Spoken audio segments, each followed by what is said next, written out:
And now for the table of knowledge. Okay. UPEs.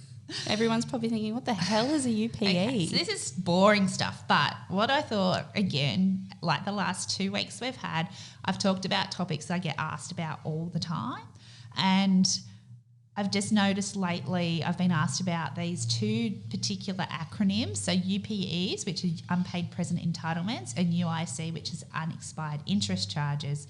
They're things you see on your balance sheet potentially, and you probably look at them and go, I've got no idea what that is, so I'm just going to try and explain them. So what is a UPE, Jo? All right, so let's start with UPEs. So UPEs are particularly only relevant to trust. So if you don't have a trust, you can just turn off this. But you might have UIC, so maybe hold on, and I'm not going to try and bore you too much because they're actually kind of simple things. It's just probably trying to explain the terminology. So if you have a trust, when a trust makes money, it must distribute that money to someone or something. Now, that money is distributed on paper.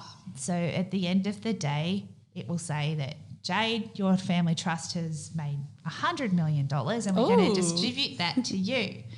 But it may not have the $100 million to actually physically give you. So until that money is actually paid to you, it's an unpaid present entitlement. Until the money is physically paid into my bank account? Exactly. Yep. So it is unpaid. We know what that means. It hasn't been paid. Present means that you are presently entitled to that money. So because that distribution has been made to you in paper, you now have that entitlement. It's just almost exactly the same as an accounts receivable in some respects. You know, I've given you a bill and you haven't paid it yet. I'm still owed that money. Yeah, definitely. Now, where it becomes a bit of an issue is there's a few issues around unpaid present entitlements at the moment. One of them is if you do distribute from a trust to a company and that money is not physically transferred over to that company, the tax office really don't like that. And we have to essentially put that into some sort of arrangement so that that money can be either transferred over to the company, or the individuals who are the shareholders of the company have to actually physically pay tax on it at some point in time. So when is the tax paid? Is it the date on paper, or is it when that payment is actually physically made? So the tax will actually be paid by, so all right, let's take it back from 100 million because that's probably a little bit unrealistic. So let's assume we have a trading year this year and we make $100,000, okay, and we've decided to distribute that equally between you, Jade, so you'll get $50,000, and your company, which will get $50,000. Now, this is trust taxable income. It could also be the same as the trust income. It may be slightly different, but regardless, let's just say that they're the same. Yep. So at the end of the 30th of June, I'm going to distribute $50,000 to you, and you are going to put that $50,000 into your tax return for that financial year. As income. Yeah, as income. You're going to pay tax on that this year. Yep. You may, because we've also decided to distribute $50,000 to a company, which is obviously got to be a company we can distribute to. It's not just some random company, right? We have a company to distribute it to. That company will also pay tax on that $50,000 this financial year. Mm-hmm. Depending on the type of income it is, the company might pay tax on it at 25%, or it might pay tax on it at 30%. What the tax office don't like is the fact that that $50,000 hasn't physically been paid over to the company at this stage. It's only just been paid or transferred on paper. And who is actually getting the benefit from that $50,000? Is it you, Jade? Is it the business that's running the trust is running through? If it's actually you, then we shouldn't have really distributed to the 50,000, and there should be already a Division 7A issue here. We talked about Division 7A before. We can't have money that you've paid to a person and they don't pay tax on it without putting some sort of loan arrangement in place. But when it comes to a trust, if a trust is distributed to a company and the company hasn't physically got that money, even though that money is possibly still invested in the trust, the tax office still don't like it, and we do have to put a loan agreement in place. Now, in the past, we had a thing called a sub-trust that we used to use. That has sort of stopped now. So if you have a legacy sub-trust, that will still be there, but essentially you will now be putting Division 7A loans in place if you haven't paid that money over.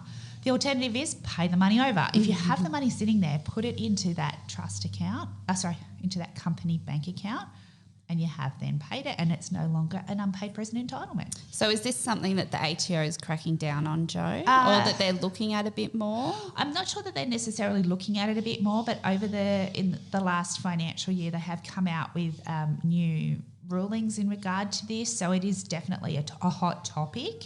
But one of the issues that they have been definitely looking at and are considering looking at is when distributions are made to adult children who may not have received that money. So this is all around financial accommodation. And so what we would always do in the past, or not always, but not necessarily me, but I'm just as a general rule, often people with trusts, we go, well, who's in the family?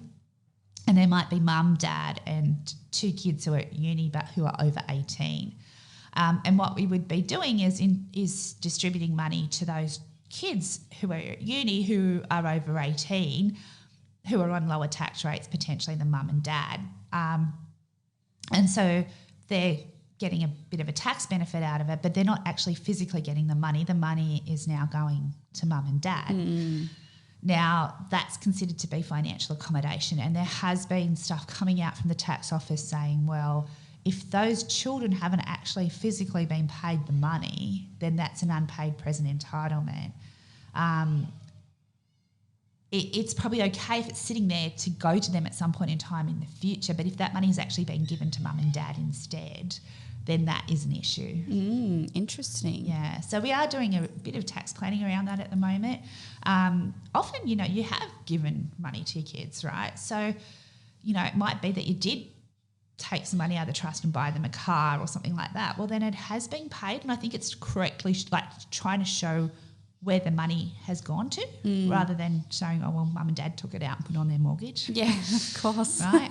And I think one of the arguments that we've had with regard to unpaid present entitlements, which we've always sort of, and when I say we, I'm talking about tax people in general. I'm not saying me and everyone in my organisation, but just as a general rule, we always said that if money was distributed to a child, but then the parents actually took the money, well, that's sort of paying them for the things that they've done in the past. Like it might have been that they took them on a holiday to Disneyland, or they took them, like they paid for school fees or all sorts of things, and they're just sort of paying back. And I always joke that my husband, Rod, he always had a balance that Jared owed him. For, it was like I was joking, but that just adds to the $350,000 I've spent on you so far this year, or this since you were born, or whatever. I mean, it was we obviously do spend a lot of money on our kids raising them.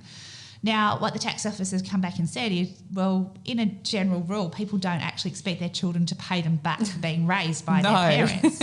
So if you're sending them to a private school, they shouldn't be expected to pay for that. And you shouldn't also be expecting for your children to pay back for taking them on a holiday when they're kids.